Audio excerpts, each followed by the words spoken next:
शुभा जरा प्यायला पाणी आण. हो आणते.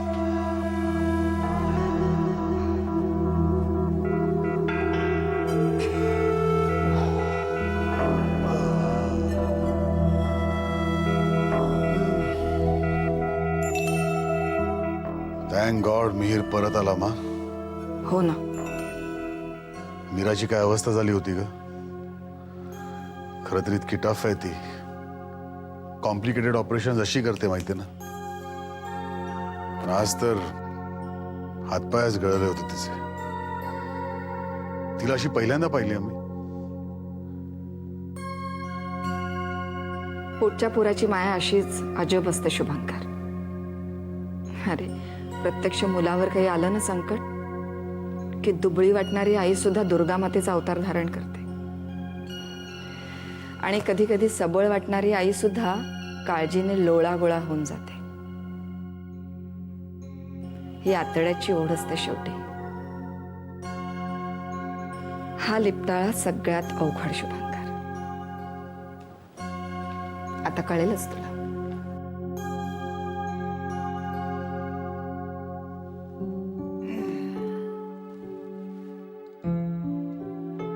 शुभा, नमिता झोपली? हो त्या आत्ताच झोपायला गेल्या. आशुताईंच्या पायाला तेल लावत होत्या. त्यांचे पाय खूप दुखत होते.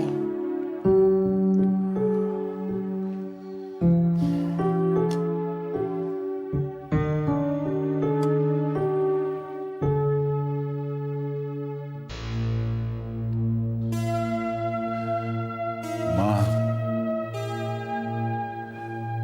या अश्विनीच्या बाबतीत मीता जरा अतिरेकच करते असं नाही वाटत तुला?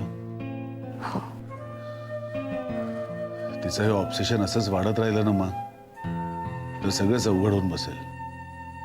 कुठलाही अतिरेक वाईटच ग, मग तो प्रेम आणि काळजीचा असला तरी. मला कळतंय शुभंकर, पण जेव्हा ती डिप्रेशन मध्ये जायची ना तेव्हाची नमिता आठव. तिची ती उदासी, तिचे आत्मक्लेश, तिचं ते सैरभैर होणं.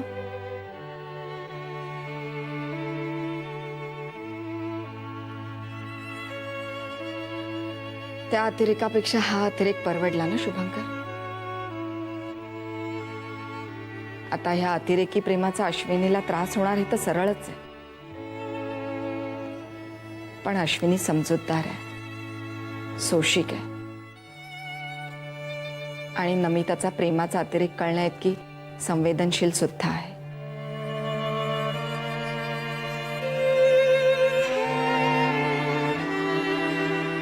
खरं म्हणायला गेलं तर ते आपलं भाग्यच आहे ना शुभंकर.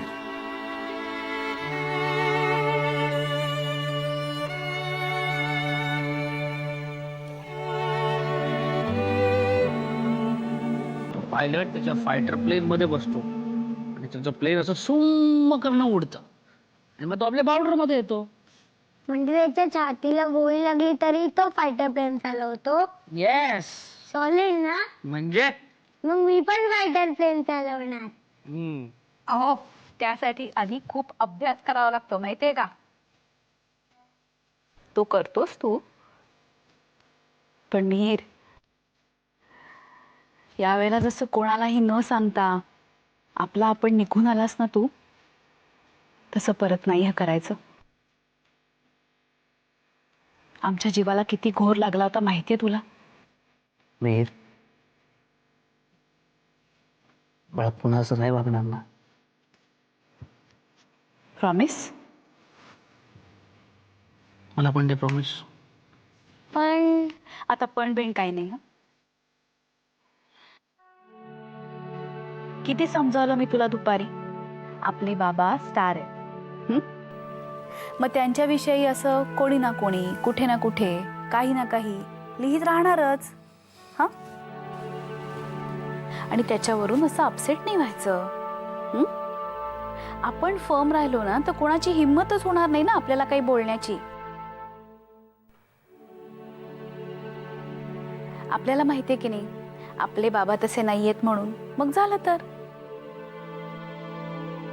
हे बघ, कुणी काही म्हणलं तरी ठणकावून सांगायचं मला सगळं माहितीये आणि ते सगळं खोटं आहे.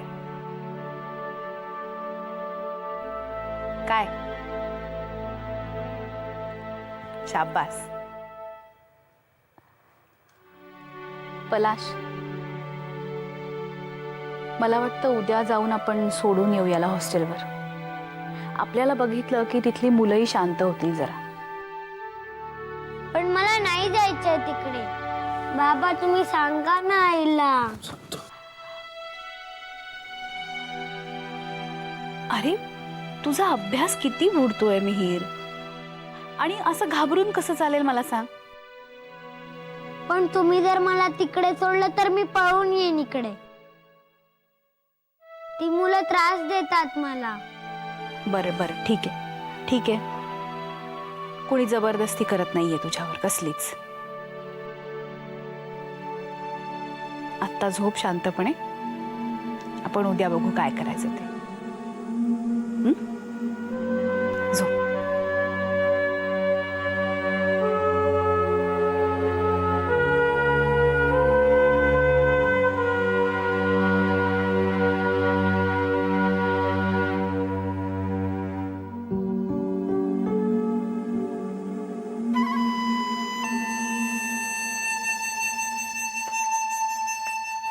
मी थोड्या वेळाने मीराकडे जाऊन येईन असं म्हणते.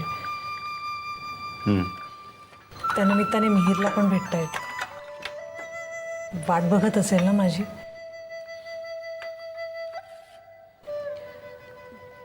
तू येणार असलास तर सांग, मग आपण एकत्र जाऊ. काय ग, काय झालं? मला चहाचा वास सहनच होत नाहीये. अगं असं काय करतेस?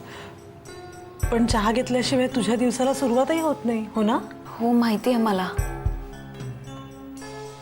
पण मला आज वासच सहन होत नाहीये. मी ऑफिसमध्ये नेहमी 3-4 कप तरी चहा पिते दिवसातून, पण आता बहुतेक पुढचे 5-6 महिने मला चहाचा थेंब सुद्धा पिता येणार नाही.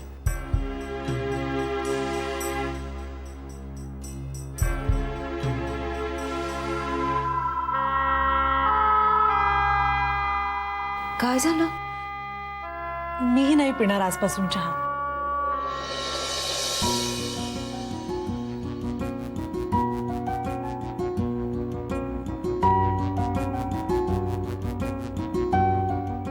पण तुम्हाला तर चहा खूप आवडतो ना?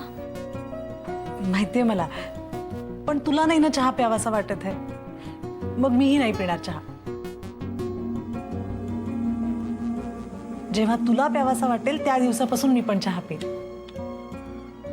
हा काय वेडेपणा आहे मिता? चहाशिवाय राहू शकणार आहेस का तू?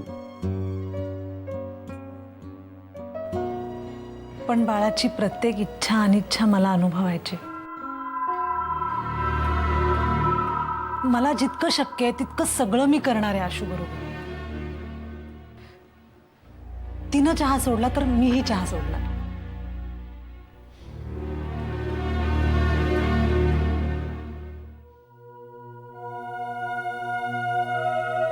ओके.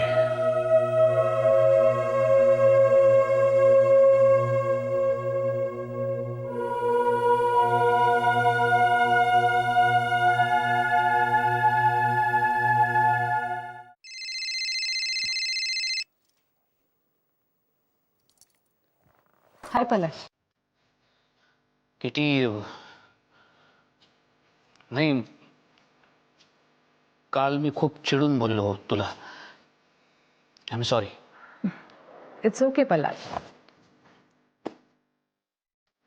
खोटं खोटं गोड बोलण्यापेक्षा चिडून खरं बोलणारी माणसं आवडतात मला. You know, they are true friends, real friends. या तू म्हणालीस तसं मिहीर सापडला. कळलं मला ते आशूकडून, आणि मला माहीत होतं की मी नक्की परत येईल. Actually I was touch by your gesture.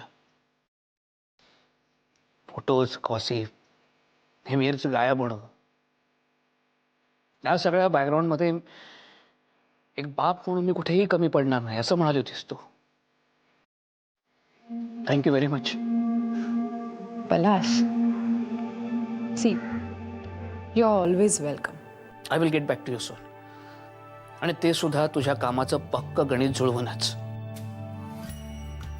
Bye. Bye bye.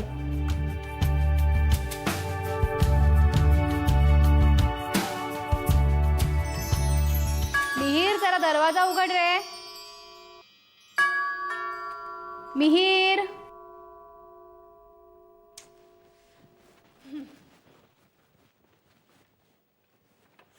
या या.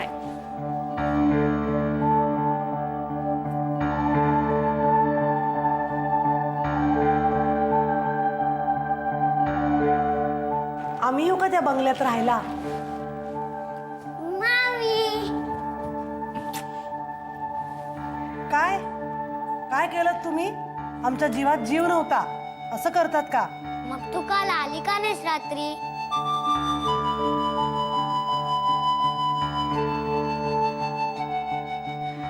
अरे बाळा, मला घरी थांबणं भाग होतं, पण तुला माहितीये मी आपल्या घरातल्या देवासमोर हात जोडून सतत हे मागत होते की आमचा मिहीर जिथे कुठे असेल तिथे त्याला सुखरूप आणि व्यवस्थित ठेव. बरोबर ना? पण मग तू आता माझ्या बरोबर खेळायला चल. नक्की. चल. चल. आले आले, तू हो पुढे आले. मुलं खरंच किती इनोसंट असतात ना. किती सहज ऍक्सेप्ट केलं त्यांनी की मी का नाही आले काल. मीरा, मी हे सगळं शुभंकरला समजवायचा प्रयत्न करते, पण तो ऐकतच नाहीये. मीरा, तू पण रागवलीस का ग माझ्यावर? खरं सांगू का मीता, काल रात्री मला मिहीरच्या विचारांसमोर दुसरं काही दिसत नव्हतं की समजत नव्हतं. माझ्या डोक्यात फक्त आणि फक्त मिहीरच होता. आय कॅन अंडरस्टँड, पण हीच सिच्युएशन माझी आहे हे का कोणी समजून घेत नाही? सध्या माझ्या मनात फक्त आणि फक्त बाळाचाच विचार असतो ग. पण असू दे, मिहीर आलाय ना आता सुखरूप परत.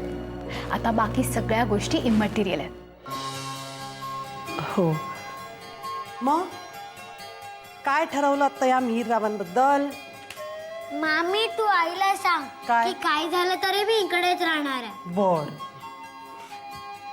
तुला माहितीये का आता आता तुझ्याशी खेळायला एक बाळ येणार आहे. म्हणजे मामी तुला बाळ होणार आहे?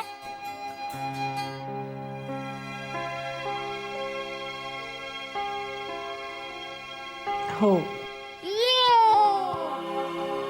मी या बाबांना फोन करून सांगतो. का? बाबा कुठे आहेत? अगं, त्याला कोणाचा तरी फोन आला, जरा जाऊन येतो म्हणून गेला. बर, सांग, जा जा पटकन जा.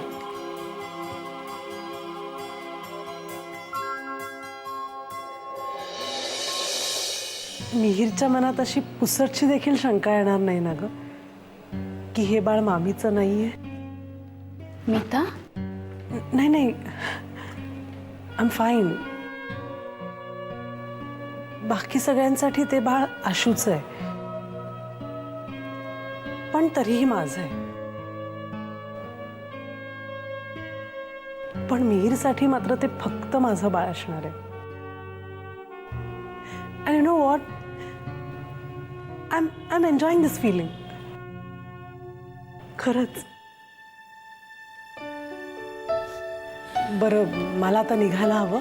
अगं, अश्विनीसाठी खूप सारं शॉपिंग करायचं. येऊ मी? हे काय मामी, तू आता निघालीस, मग माझ्या बरोबर कोण खेळणार? आता मी आले ना तुझ्याशी खेळायला. आजी, चल मी तुला माझा बंगला दाखवते. हो, बंगला केलाय? मी येते. अश्विनीसाठी थोडंसं शॉपिंग करायचं. बरं, सांभाळून जा. हा, चल बाय. बाय.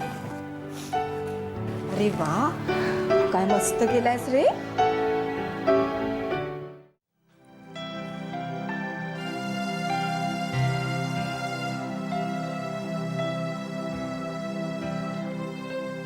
अरे वा, हल्ली वेळेच्या जरा आधीच यायला लागलात तुम्ही प्रोफेसर.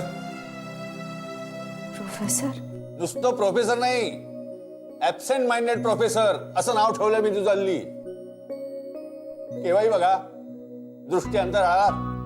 लक्ष भलतीकडेच आणि काय वेळेचं भान गेलेलं. मग ऍबसेंट माइंडेड प्रोफेसर नाही म्हणायचं तर काय म्हणायचं? हा काका मी अगं गंमत केली मी तुझी. पण काही म्हणा आशू, नाव ठेवल्यापासून तू चक्क वेळेवर कशाला, वेळेच्या आधीच यायला लागलीस कामावरती.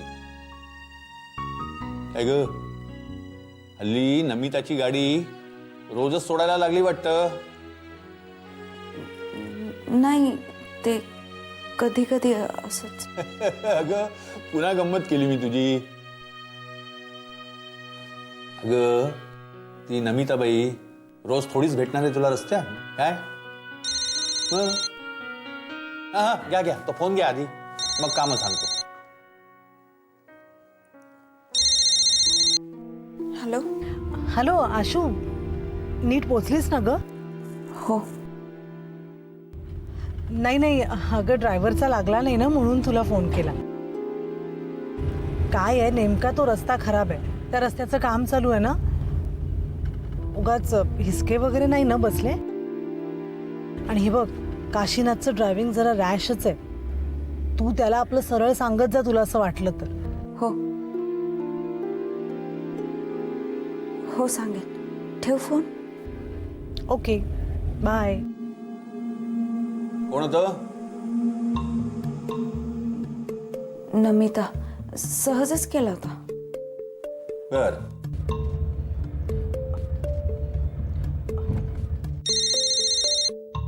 हा घ्या. हॅलो. हॅलो. अगं आशू, तुला औषधांची आठवण करून द्यायची राहिली. काय आहे, तुला बराच वेळ औषधं घ्यायची आहेत ना. वेगवेगळ्या वेळा आहेत, लक्षात ठेवशील का? मी प्रत्येक वेळेला फोन करू? नाही नको, मी घेईन वेळेवर. बरं. पण उद्यापासून मात्र मी तुला टिफिन देणार आहे. हा नाही नको. अरे नको काय? नको वगैरे म्हणण्याचा प्रश्नच येत नाहीये. गपचूप टिफिन घेऊन जायचं आहे, कळलं? आणि औषधं घ्यायला विसरू नकोस. ओके? नाही विसरणार. ठेव.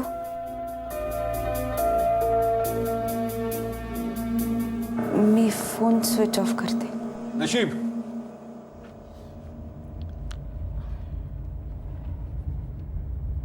ऑफ? ही फाईल वाचून ठेव आणि मग. हॅलो, दातार बोलतोय. आपण कोण? हॅलो, मी नमिता प्रधान बोलतेय. आशू आहे का तिकडे? एक मिनिट. नमिता.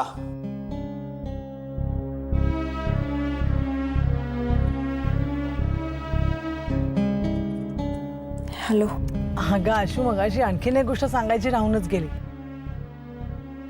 जास्त वेळ ताठ बसू नकोस. मध्ये मध्ये खुर्चीवरनं उठत जा. आणि दुपारी जमलं तर थोडा वेळ आराम करशील.